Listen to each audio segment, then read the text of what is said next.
I remember the day everything felt like it was falling into place. "You look amazing," I said, staring at Lara as she adjusted her scarf in the cafe window. She smiled, that half-smile that made my chest tighten. "Stop it, you're making me blush," she teased, eyes sparkling. I grinned, brushing a stray hair from her face. "I mean it. Honestly, you could make even Monday mornings feel exciting." She laughed, the sound warm and infectious. "Only you would think that," she said, leaning closer. I felt a twinge of something. I couldn't tell if it was jealousy or insecurity, but I pushed it down. "So, what are we doing tonight?" I asked. Mark's voice cut in over the speakerphone. "Dude, you still trying to impress her with that cheap wine from last week?" I rolled my eyes. "Mark, it wasn't cheap. It was, moderately priced." Jasmine giggled on the line. "Moderately? You bought boxed wine. And you call that romantic?" "I call it thoughtful," I said defensively. Lara snorted and nudged me. "He's adorable," she whispered. Mark snorted. "Yeah, adorable and broke. Watch out, Lara." I laughed, the tension lifting. "I'll take my chances." Later, walking down the street, Lara linked her arm through mine. "You know," she said, "I think we make a really cute couple." "I think so too," I admitted. "Feels easy. Right?" "Very easy," she said, looking up at me. Her eyes flickered for a second, not at me, but at the man stepping out of the fancy boutique across the street. I caught it, the way her gaze lingered. My stomach tightened, but I forced a smile. "Hey, check this out," I said, pointing at a street performer juggling knives. She laughed, turning back to me. "You always know how to distract me." That night, at Mark and Jasmine's apartment, we all gathered for pizza and laughter. "Seriously, why do we even order pizza?" "We could cook," Jasmine said, rolling her eyes. "I like pizza," Lara said, plopping onto the couch beside me. "Life's too short for salad." Mark elbowed me. "She's trouble, you know that." "I know," I said, shrugging, but the truth was I didn't. "Not fully." "Tell me you're not seriously thinking about moving in together already," Mark continued, teasing but with a sharp edge. "Maybe I am," I said, shrugging. "Why not? Life feels right." Lara's hand found mine, squeezing gently. "I'd like that," she whispered. Jasmine studied us with a faint smile. "You two are cute, but remember, easy doesn't always mean forever." I laughed, brushing off the warning. "I think we're fine." Later, on the walk home, Lara rested her head on my shoulder. "Promise me we'll always be like this," she murmured. "Always," I said. "I mean it. Nothing could mess this up." "Nothing?" she teased, looking up at me. I hesitated, just a flicker in my chest, before shaking my head. "Nothing." But as I watched her eyes drift across the crowded street, glancing at a man in a sleek suit, I felt a tiny, unshakable doubt. Just a flicker. A whisper. I ignored it. I wanted to ignore it. Life was too perfect to question, too warm to doubt. And she smiled at me, all charm and laughter, and I melted. We passed a bookstore, and she pulled me inside. "Let's get something to read," she said. "Something inspiring." I picked up a slim hardcover. "This one's good. Motivational, like us," I said. "Perfect," she said, leaning against me. "We'll read it together." I thought about the day, the laughter, the warmth, the little circle of friends who made life easy, the way her hand fit in mine. And even the tiny flicker of unease I felt, gone. At least for now. Because in that moment, everything was perfect. I never thought a single evening could change everything. I was scrolling through my phone, looking for something, anything, to distract myself, when I saw it. Lara's messages. The ones she thought I'd never see. Wait, what the hell? I whispered to myself, staring at her phone screen on the counter. She wasn't talking to friends. Not Mark, not Jasmine. It was him. Eric. A man I'd only heard her mention once, casually, like his name meant nothing. But his words weren't casual. Plans. Trips. Future. Without me. I felt my chest tighten. My fingers shook. No, no, no, I muttered. I heard the front door click, and she walked in, humming. Hey, babe. What are you doing? I spun around, holding the phone like evidence. What is this? My voice cracked. She froze, blinking at me. What do you mean? This, I said, showing her the messages. All these, plans, with him. Were you planning a life without me? Her face paled, and she looked down, biting her lip. I don't know what you mean. It's not what it looks like. Not what it looks like. I laughed bitterly, shaking my head. Lara, I can read. You're meeting him, texting him, planning, everything. She raised her hands, stepping closer. Please, don't jump to conclusions. It's complicated. I wasn't thinking. Not thinking. I repeated, my voice rising. You're thinking about him while living with me? While telling me you love me? I do love you, she said quickly, eyes watering. It's just. I got caught up. I didn't want to hurt you. Didn't want to hurt me. I almost laughed through my tears. Do you even hear yourself? Do you know what you've done? My trust, gone. My heart, shattered. She reached for my hand, but I pulled back. Don't touch me. Don't you dare touch me. Please, she whispered. I can explain. Explain. I scoffed. What possible explanation could fix this? I was scared, she admitted. Scared of losing stability. He offers things I can't, her voice faltered. You can't what? I shouted. Love me? Respect me? Be honest?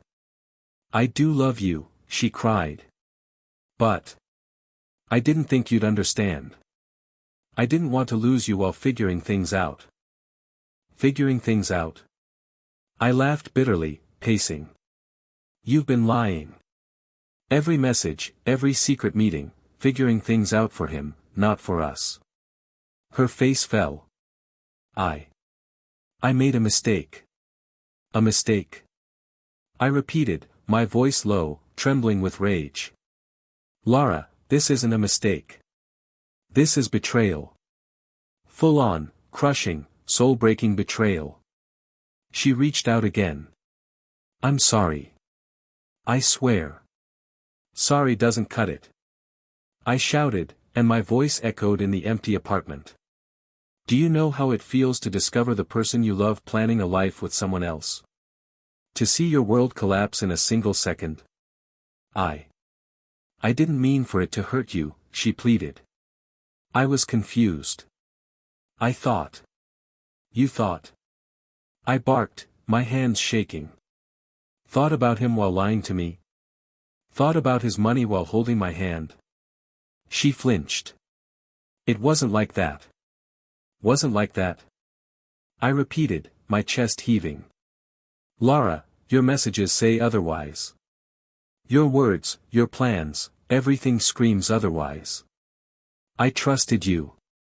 She whispered, almost breaking, I didn't know how to stop.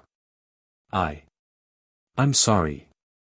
I turned away, pressing my forehead to the wall. The heat behind my eyes burned.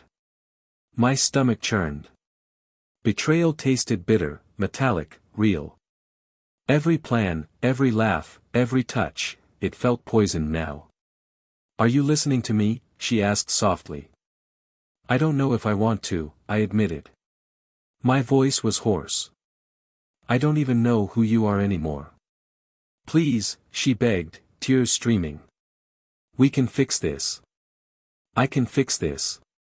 Fix this. I laughed hollowly. You can't. You can't fix what you destroyed. She stepped closer. I'll do anything. No, I cut her off sharply. I need to think. I can't trust you right now. Not after this. Not ever, maybe. She shook her head. Don't say that. Don't push me away. I can't stay, I said, voice breaking. I need space. I need to breathe without your lies suffocating me. She reached for me again, and I stepped back. I love you. I love you, she whispered desperately. I loved you, I corrected, turning toward the door. My heart felt heavy, shattered, but also strangely, alert. Alert to the truth, to the betrayal. And somewhere in the depths of that pain, a seed of something darker took root. Something that whispered, this isn't over. Not by a long shot. I grabbed my jacket. I need air. I need time. Don't follow me. I'll wait, she said, voice small and broken. I didn't look back. My world had been ripped apart tonight, but even through the ache, I felt a pulse of something I hadn't felt before. Revenge? Justice? Maybe. But most of all, I felt awake. A new chapter had begun. And I wasn't sure where it would take me, but I knew I wouldn't be the same. I couldn't sleep. Not a wink. My mind replayed every smile, every touch, every lie. The images of her with him, Eric, haunted me. I stared at the ceiling, clutching my phone like it was a lifeline. Mark called first. Hey, man. You awake? I groaned. Obviously. Dude, you sound like hell. You need to eat, or at least shower. I don't feel like it, I muttered. Nothing feels right. You mean nothing feels right since she turned into a snake, he said, blunt as always. I flinched at the word, but nodded. Yeah. Exactly that. Then stop moping and listen. You're better than this. You know it. I feel like garbage, I admitted, voice raw. I trusted her. I loved her. And she planned a life with him while telling me I was the one. I know, man, Mark said gently. I know. But sitting there beating yourself up isn't going to fix her. It'll just break you faster. I don't know if I can stop thinking about them, I whispered. Seeing her smile for him in my head, it kills me. Then don't think about her, Mark said sharply. Focus on yourself. Your life doesn't end with her betrayal. You're not some cartoon character whose world collapses. You're stronger than that. I scoffed. Stronger? I feel like I'm dying inside. Pain isn't weakness, he reminded me. It's proof you cared. But don't let it control you. Jasmine called next, softly, almost hesitantly. Hey, are you holding up? I laughed bitterly. Holding up? I'm falling apart. I know, she said quietly. And it's okay. Cry. Be angry. But also, don't lose yourself. Your worth isn't tied to her choices. Worth, I repeated, staring at the wall. Do I even have any? She chose someone else. Someone richer, better, whatever he is. What does that make me? Jasmine's voice was firm. It makes you human. And it makes her, wrong.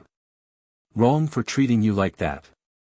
You deserve respect, honesty, love, not deceit. I keep thinking about the letters she wrote me, the little gifts, I said, voice catching. Was any of it real? They were real, Jasmine said carefully. For what it was worth at the time. But real doesn't always mean forever. And forever doesn't mean safe. I keep looking at this watch she gave me, I said, holding it in my hand. Every time I wear it, I feel like a fool. Then stop wearing it, she said softly. You don't need reminders of her betrayal. Keep it if you want, but don't let it chain you to pain. Mark joined in over speakerphone. And hey, those photos of you two together. Keep them if you have to. Remember the good times if you need closure, but don't let them trap you in the past. The past is done. It's her loss, not yours. I feel like I've lost everything, I admitted, voice trembling. My trust. My heart. My life as I knew it. You haven't lost yourself, Jasmine said firmly. You've been given a chance to see clearly. To rebuild. To take control of your happiness. You just need to decide to act. I don't know what acting means anymore, I whispered. It means you stop being her victim, Mark said. It means you choose yourself first. You're not powerless. You have options. I ran my hands through my hair. And if I don't act? If I just sit here, drowning in anger and heartbreak? Then she wins, Jasmine said quietly. And worse, you lose yourself. I stared at the ceiling, my heart heavy. I could almost see her face, smiling at Eric. The thought made my chest ache. But in that same ache, something else stirred. Something sharp. A determination I hadn't known I had. I can't forgive her, I admitted. Not yet. Maybe not ever. Then don't, Mark said. Just channel it. Be smart. Be better than her games. Show her, not by pleading, but by thriving. And I have to stop letting her define me, I whispered, almost to myself. Stop letting her lies eat me alive. Exactly, Jasmine agreed. This is your life, not hers. Take it back. I looked at the letters again. I held one in my hand, the ink faded but the words still clear, I love you forever. I laughed bitterly, shaking my head. Forever, my ass. You're allowed to laugh at it, Jasmine said softly. Allowed to feel angry. Allowed to cry. But then, allowed to move on. I don't want to move on, I said, voice low. I want justice. I want her to understand what she destroyed. And you will, Mark said. But it's not just about her. It's about you. You reclaiming your power. Your life. I sat there, surrounded by their voices, feeling both broken and alive. A strange clarity cut through the fog of grief. I realized something crucial, I couldn't stay here, drowning in despair, or I would lose myself forever. I need to plan, I admitted finally. Figure out my next step. Not for her. Not for him. For me. Good, Jasmine said softly. That's the right start. And smart, Mark added. Just promise me one thing, don't let her or anyone else make you small. Ever.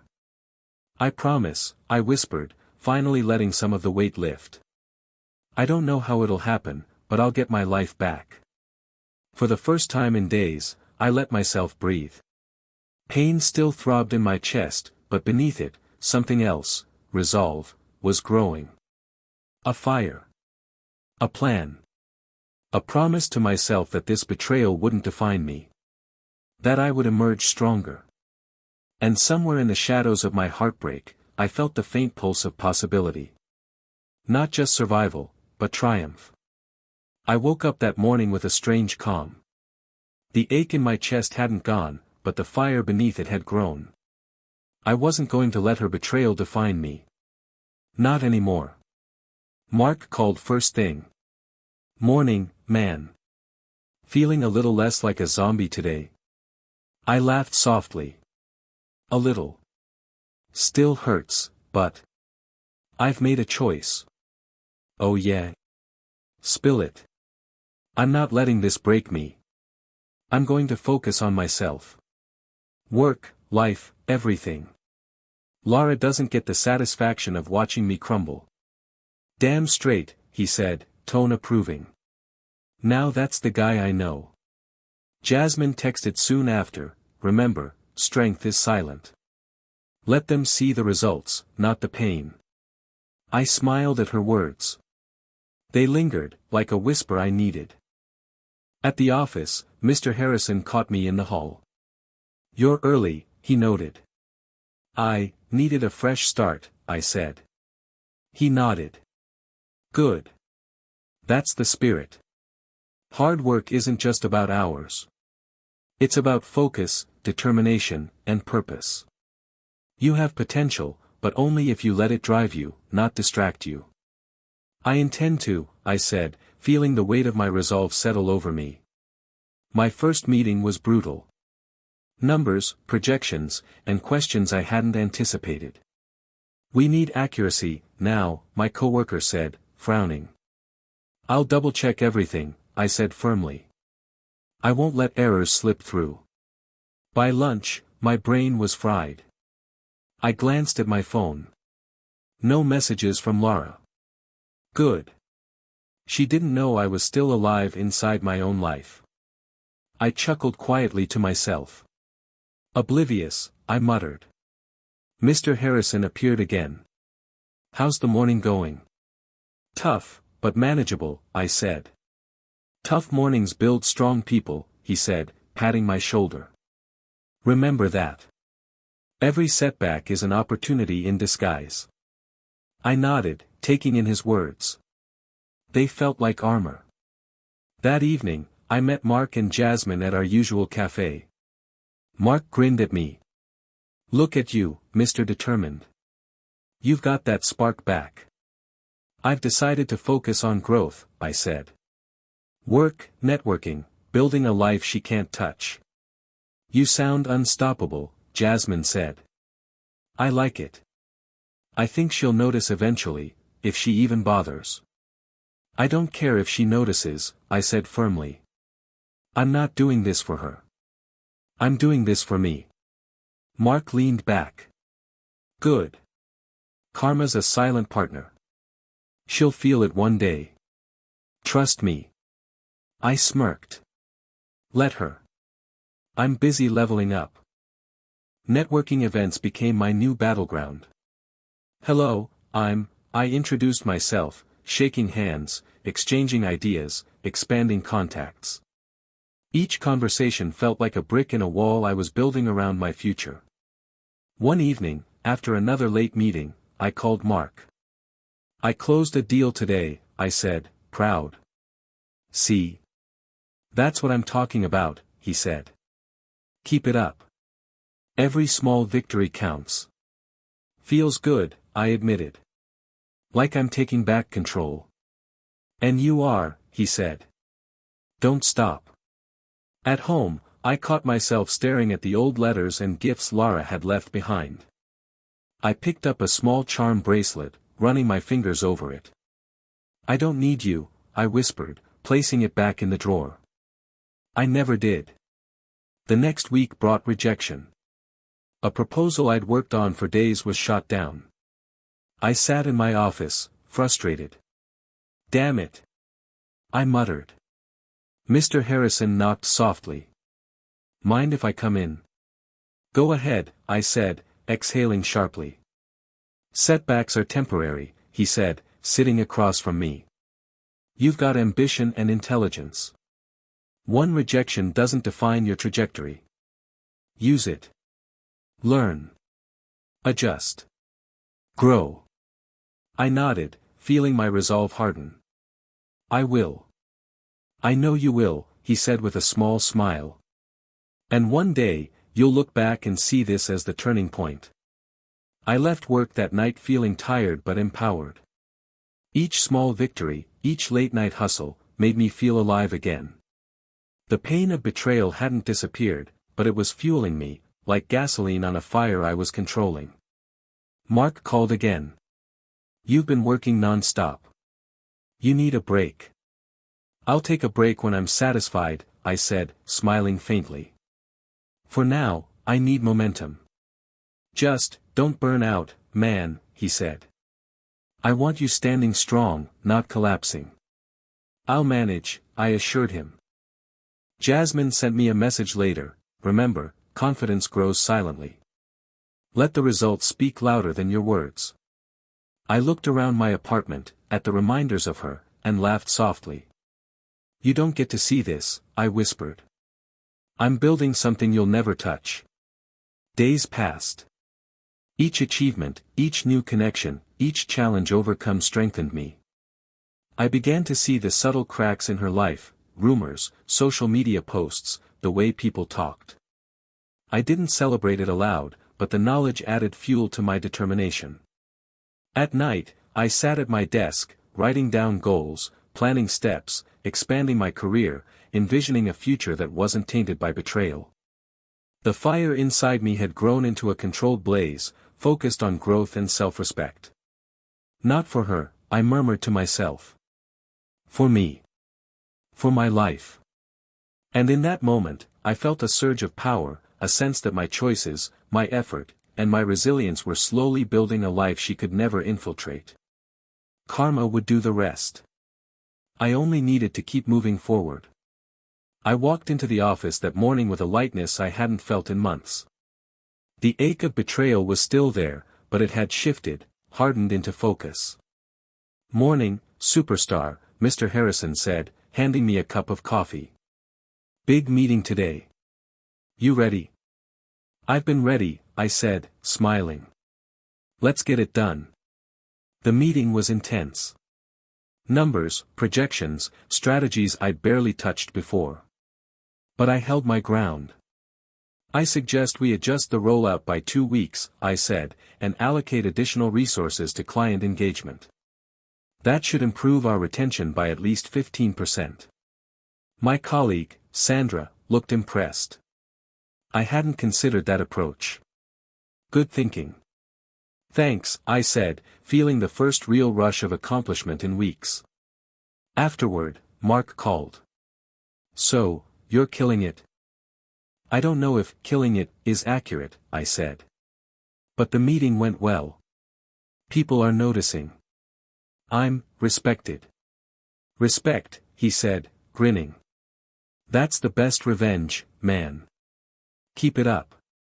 I laughed softly. Not revenge. Growth. My life. That's the focus. Later that day, Jasmine texted, your energy is magnetic. Don't let anyone steal it back. I smiled at the message. She always knew the right words. At lunch, a coworker asked me to join a brainstorming session. We need your insight, he said. Glad to help, I replied. Ideas flowed, solutions came faster than I expected. Every small success added fuel to the fire I was controlling inside me. That evening, Mark and I went to our usual cafe. He leaned back, smirking. So, she hasn't called, huh? Nope, I said. Oblivious, still. But I'm fine with that. I have bigger things to focus on. You're glowing, man. Like a different person, he said. I am, I admitted. I realized something. The more I move forward, the less power she has over me. Every victory, every decision, every success, it's mine. She doesn't get to taint it. Mark nodded. That's the spirit. Karma's patient, my friend. She'll see it in time. I smirked. Let her. I don't need to gloat. I just need to keep building. A week later, whispers began to reach me. One of the assistants mentioned seeing Lara arguing with a man, Eric, I assumed, in a cafe downtown. He was yelling, she said. She looked frustrated. I didn't gloat. Not out loud. But inside, a spark of satisfaction ignited. Karma had its own rhythm, and it was subtle, slow, but unmistakable. At work, my ideas were gaining traction. I think your proposal could actually improve client retention, Mr. Harrison said after reviewing my notes. Well done. Thank you, I said, feeling pride swell inside me. It's been a process. You've changed, he added. Focused. Strategic. People are noticing your growth. Keep this pace, and you'll be unstoppable. I nodded, thinking about every late night, every setback, every moment I almost gave in to despair. All of it had forged this version of me. One evening, Jasmine and I walked through the park. I see it in your eyes, she said. You're not just surviving anymore. You're thriving. I've realized something crucial, I said, watching the sun dip below the horizon. Happiness isn't about anyone else. It's about what I create, the life I build, the respect I earn. She has no say in that anymore. Jasmine smiled softly. Exactly. And the more she tries to manipulate, the less effective it will be. You're in control now. I chuckled. Funny, isn't it? The one who tried to destroy me is now powerless while I'm unstoppable. At a networking event that week, I overheard someone mention Eric's latest venture collapsing. He underestimated his investors, a woman said. Looks like someone else will be cleaning up the mess. I kept walking, silent. Not my concern. But inside, I felt the subtle currents of karma weaving their patterns. Lara's manipulations, Eric's arrogance, they were beginning to backfire. Later, Mark and I grabbed a drink. You hear anything about her? He asked casually. No, I said. Doesn't matter. I don't need to know. My life isn't defined by her anymore. Mark nodded approvingly. Good. That's the key. You keep winning, quietly, consistently. Let her feel the cracks she created without you touching them. Exactly, I said. And the best part? I feel alive again. The betrayal hurt, yes, but it also awakened something I didn't know I had. Drive. Ambition. Clarity. By the end of the month, my reputation had shifted. Colleagues sought my input, Mr. Harrison recommended me for a major project, and my confidence solidified. Every small victory reinforced the truth, I was no longer the person she could manipulate or control. One night, alone in my apartment, I stared at the city lights and whispered to myself, I've taken back my power. I've reclaimed my life. Let karma do the rest.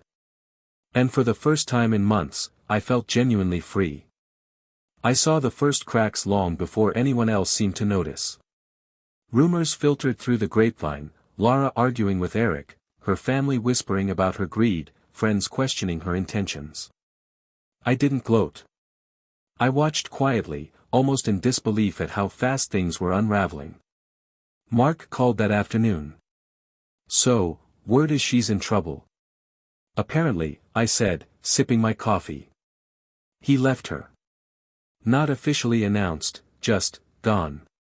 And people are noticing how shallow she's been. Serves her right, he said bluntly. But you. I'm not celebrating, I interrupted. I've realized something, Mark. This isn't about me anymore. Karma is doing its job. I don't need to touch it. He was silent for a moment.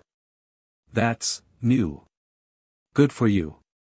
Jasmine sent me a message, seeing her struggle isn't revenge. Your strength is your silence. I smiled. She always knew exactly how to frame things. Later that evening, I ran into Sandra at the office kitchen. Hey, have you heard? She asked cautiously. About Lara? I asked. Yes, she said, voice quiet. Eric left her. People are talking, it's messy. Honestly, I feel bad. Don't, I said quickly. I don't. She made choices. She's facing the consequences. Sandra nodded. Yeah, it's just, shocking, I guess. She seemed, untouchable. Untouchable never lasts, I said softly, looking away. It's a lesson for everyone. That night, I walked past her apartment building by chance. I saw her arguing with her neighbor, voice sharp, hands flailing. I don't care what anyone thinks, she shouted. I get what I want. I kept walking, quiet. I felt the old ache of betrayal bubble for a moment, but it faded immediately. I didn't need to intervene. Watching her struggle silently was enough. The next morning, Mark called again. So, any word from her friends? Family? She's isolated, I said. Friends are pulling back. Even her cousin called my office by mistake asking if I knew what was happening. Can you believe that? Wow, he said. That's brutal. Brutal, but, well, deserved. Deserved is harsh, I said. I don't judge her anymore. I just notice. Observe. Life is doing its work. And I'm not involved. A week later, Jasmine and I met for lunch. She's really sinking, I said. She is, Jasmine agreed. I'm sorry you went through what you did, but seeing her collapse, you're not reveling, are you? No, I said. It would be petty. I feel pity, I guess. But I also feel empowered. I realized something crucial: I can't control others. I can only control myself. Exactly, Jasmine said, smiling. That's the real growth. Revenge is meaningless if it changes you. You're rising above it. I am, I admitted. And it's freeing. Later that day, Mark met me at the cafe. You're almost calm about it. I am, I said, sipping my tea. It's strange. I still remember the pain, the betrayal. But it doesn't define me. Her downfall is hers. Mine is my life, rebuilt. Mark nodded. I'm proud of you. Most people get stuck in anger or regret. You found peace. I shrugged. It took work. Late nights. Focus. Choices. But I did it. The office buzzed the next morning. My phone pinged with a news alert: Lara and Eric officially split. Former couple faces public scrutiny. I didn't smile. I didn't feel the need to text Mark. I simply leaned back in my chair and whispered, life has a strange way of balancing things. Sandra stopped by. You okay? She asked, a little surprised by my calm. I am, I said. Honestly, I feel light. Like a weight I didn't realize I carried is gone. Her eyebrows lifted. Wow. That's impressive. You handled this better than anyone could expect. Thanks, I said. I had help. Friends who reminded me who I am. That evening, Jasmine and I were walking through the park. Do you ever think about confronting her? She asked. No, I said immediately. There's nothing to confront. She's already facing consequences. Any attempt from me would cheapen it. Karma is doing its work, quietly but effectively. Good, she said softly. You're finally free of her. I am, I said. And free feels incredible. I still remember the pain, sure, but it doesn't control me. Not anymore. Mark called later that night. So, she hasn't tried reaching out? Nope, I said. And I don't want her to. I have no interest in her apologies, manipulations, or regrets. My life is moving forward, and I'm focused on myself. That's all that matters. Damn, he said, grinning. You're a new man. I am, I repeated. Stronger, clearer, in control. And it feels good. Real good. The next week, I ran into one of Lara's former friends at a networking event. Did you hear about Lara? She asked cautiously. Yes, I said simply. I hope she learns from it. She's not handling it well, the friend admitted. People are noticing. She's alone now. I nodded. Life has its way of teaching lessons, I said. Sometimes painfully. But we all grow from it. Later, I found myself alone in my apartment, staring out at the city lights. The ache of betrayal lingered briefly, but the fire of growth burned stronger. I whispered to myself, I've survived. I've rebuilt. I've risen. And for the first time, I truly believed it. The past no longer dictated my present. Karma had done its work, quietly, subtly, and I had risen above the need for revenge. I was whole, focused, and free. The knock at my door startled me. I wasn't expecting anyone, and yet, when I opened it, there she stood, Lara. Disheveled, eyes wide, voice trembling. I need to talk, she said, almost pleading. I crossed my arms. You have 5 minutes. Her lips quivered. I know I hurt you. I know I betrayed everything. You know. I interrupted, voice steady. You know, and yet you did it anyway. Did you think I wouldn't see through it? I thought it wouldn't matter. I thought, maybe you'd understand. But I was wrong. So wrong. Her hands shook as she tried to reach for mine. I pulled back. Stop. Don't touch me. I'm not the person who forgives blindly anymore. Her eyes filled with tears. Please. I'm humiliated, rejected, everything is falling apart. I can't fix it without you. I need you back. I let out a dry laugh. You don't need me. You never did. You needed control, comfort, and convenience. That's it. I was never part of your plan, except as someone to manipulate. She flinched. I didn't see it that way at first. But now. I know. I was selfish. I was. Selfish doesn't even cover it, I said, my voice low but calm. You lied, you manipulated, and you chose someone else over me. You chose greed and shallow intentions over love. And now you come crawling back, expecting forgiveness. I've changed, she said, her voice cracking. I realize what I lost. I realize what I've done. I shook my head.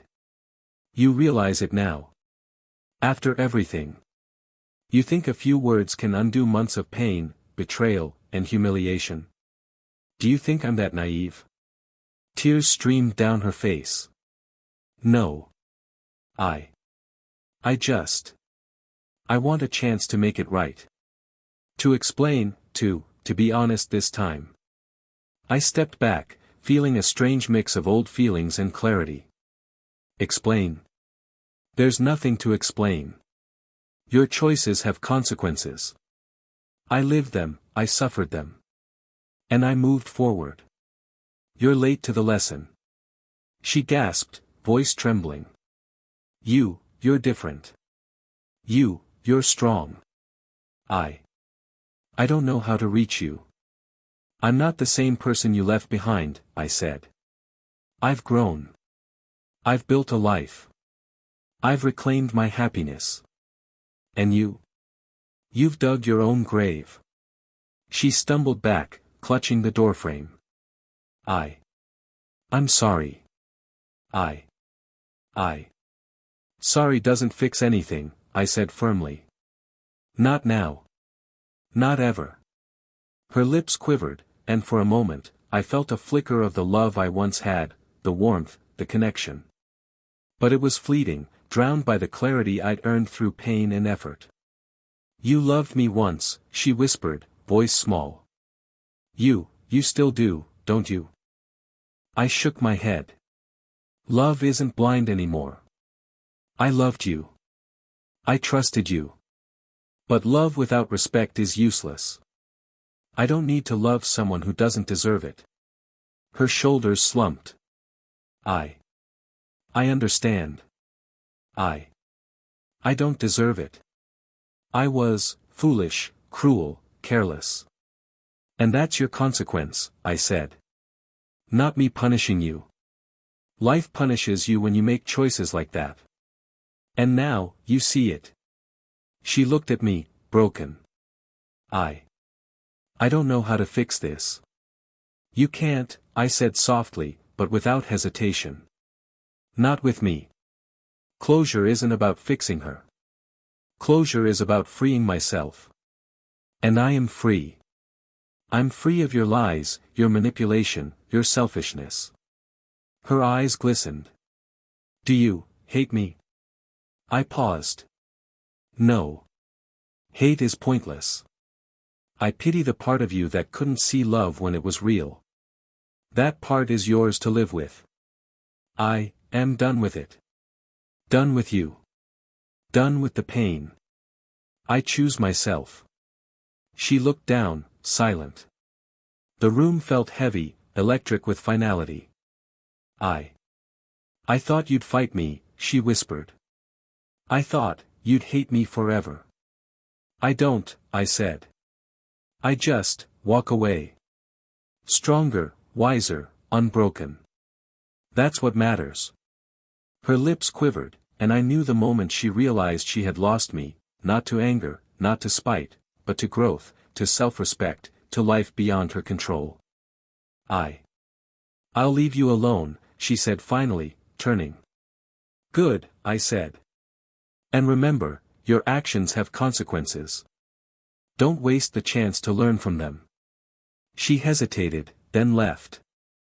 I closed the door quietly, leaning against it for a moment. The room was empty, silent, but the weight I'd carried for months lifted in a rush. Mark called right after. So. Did it happen? Yes, I said, voice calm. She came. She begged. But it's over. I told her the truth. She has consequences. I have freedom. Freedom, he asked. Yes, I said. For the first time in years, I feel lighter. Whole. Alive. I walked away, Mark. I walked away. Jasmine texted, the real victory is peace. You have it. I smiled, reading her words. She was right. The confrontation hadn't been about making her suffer. It had been about claiming my life, reclaiming my happiness, reclaiming myself. I sat on the edge of my couch, breathing slowly. For months, I'd carried the ache, the anger, the questions. Now, I felt clarity, strength, and lightness. The world didn't need to punish her, life had already done that. And I had risen above. I whispered to myself, almost softly, I'm free. Finally, I'm free. And for the first time in years, it was true. I sat at my desk, reviewing the latest project report, and for the first time in years, I felt calm. Focused. Content. Mark called over lunch. You're different, you know, he said, voice teasing. Not bitter, not tense. Just, alive. I am alive, I said, smiling. I realized I can't let anyone's actions define my life. Especially hers. He laughed. Good. Because you look unstoppable. I don't want to be unstoppable for anyone else, I said. I want to be unstoppable for me. Jasmine joined later at the cafe. You've really grown, she said, sipping her latte. I can see it in the way you carry yourself. Peaceful, strong. And, happy. Happy, I echoed softly. I didn't know I could feel this again. Not the old happiness with her, but the kind that's mine, that I earn every day. She nodded. That's what real growth looks like. You survived, you learned, and now, you thrive. Exactly, I said. I used to think love was the center of life. Now I know it's only a part. My strength, my purpose, my choices, they define me. Later that evening, I walked past a small shop and noticed a display I remembered, a necklace Lara once loved, the one she said symbolized love and trust. I paused, fingers brushing the glass. I smiled faintly. Funny, I whispered to myself. I remember thinking she meant the world when she wanted this. Now, it just reminds me how far I've come. Mark's voice came in my head. Your life is yours. Don't let anyone steal it again. I stepped away, walking into the night, feeling lighter than I had in years. A week later, at work, Mr. Harrison called me into his office. Your leadership on this project has been exemplary, he said. I want to recommend you for a promotion. You've earned it. Thank you, I said, feeling pride swell inside me. I've learned to focus on what matters. This is the result. You've changed, he said, smiling. But for the better. Keep it up. Later, I caught up with Jasmine over dinner. So, are you seeing anyone? She asked casually, eyes sparkling. I'm not rushing into anything, I said. I've realized love isn't urgent. It's important, yes, but it's not life-defining. Not like self-respect, growth, purpose. Wise, she said. And if someone comes along, you'll recognize them. No illusions, no compromises. Exactly, I said. I've learned my value. I won't settle. And I won't allow the past to dictate my future. Mark texted later, thinking of celebrating this weekend? Drinks? Definitely, I replied. It's time to enjoy life without shadows following me. That weekend, at the rooftop bar with friends, I watched the city lights and felt a sense of peace. Conversation flowed, laughter echoed, and for the first time, memories of Lara didn't sting, they were lessons, reminders of the strength I carried now. Mark nudged me. Remember when you used to brood over her every little move? I chuckled. Feels like another lifetime. Now, I just observe, learn, and move forward. No attachment to her chaos. Jasmine raised her glass. To growth, resilience, and freedom. To freedom, I echoed, clinking glasses.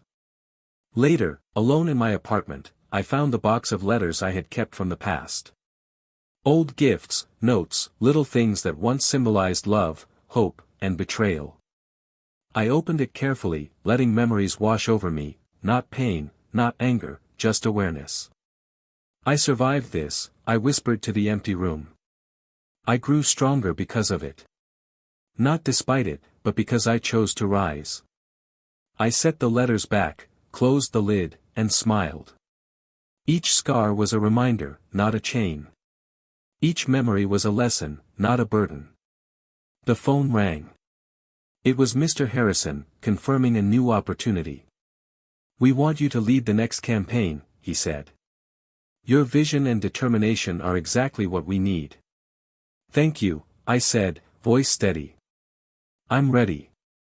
I hung up and leaned back, letting the city's hum fill the silence. I felt whole, centered, and empowered. No one could touch that anymore, not Lara, not anyone who tried. A text buzzed from Mark, feeling proud of you.